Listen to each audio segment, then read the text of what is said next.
Welcome to the Sandgarden. Today we bring you one of our special films from the series Food Forest.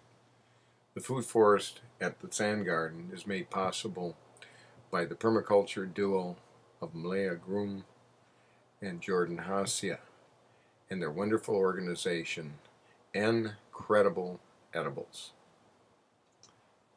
Yesterday morning I stopped down and saw Jordan planting a tree and asked him what it was. He said a mimosa. Mimosa is a nurse plant. It nurses a garden, takes care of it in many ways. And so I asked Jordan about what it was and why he put it there, and would he share it with you. This is the result. That tree you just planted, what you got there? Well, this tree is Albizia tuberosum. It's a mimosa. It flowers from May to August, and we call it a nurse tree. Basically, it comes out in the hottest time of the year, and we'll put out a light dapple shade for any smaller plants or even a young fruit tree that's in some exposed area, and this tree will actually nurse the surrounding area. We'll actually fix nitrogen out of the atmosphere and bring it down into the roots and make it available for existing plants in the area, as well as providing food for hummingbirds, butterflies, birds. It's a great fodder tree because the chickens can actually eat the leaves as well as the seeds that come from it. Real high protein and real easy to propagate, so you can start with one like this size and start getting seeds within the first year and start propagating and getting more. They grow really quick,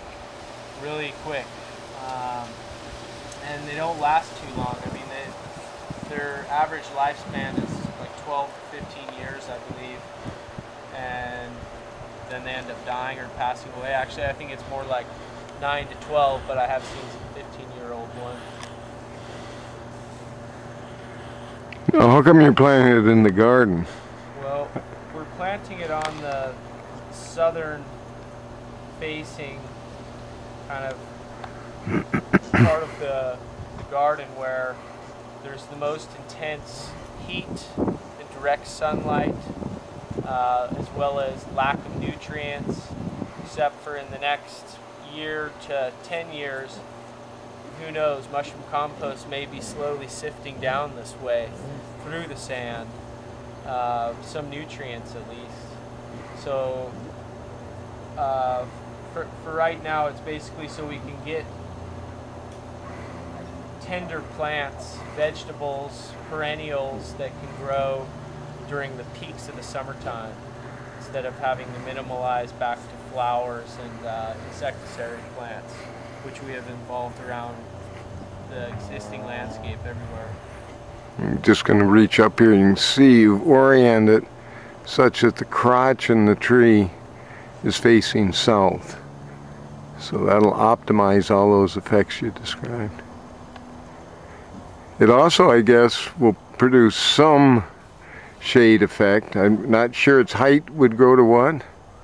Height will get, I've seen them get to about 20-25 feet tall. So that may provide some additional summer shade on that wall that we use for heating. That wall doesn't get any direct light because the overhang precludes that. Make it cooler there. As well as a great site to look at hummingbirds, butterflies, and birds from the bathtub, the kitchen, or even from where you're going to the bathroom. Bathtub is right inside that window. Well, another interesting thing about it is it's on these enclosed beds that we've described earlier in other videos, and we're now very anxiously considering making these the growing beds of an aquaponic system, one in which the fish are fed by our waste, and they in turn provide ammonia that comes down here into a hydroponic system, and the ammonia is cleaned up by the plants taking it into nitrites and then into nitrates and providing the fish with good pure water and some nutrients. So the Mimosa.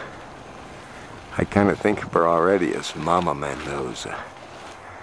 So, might consider one at your place.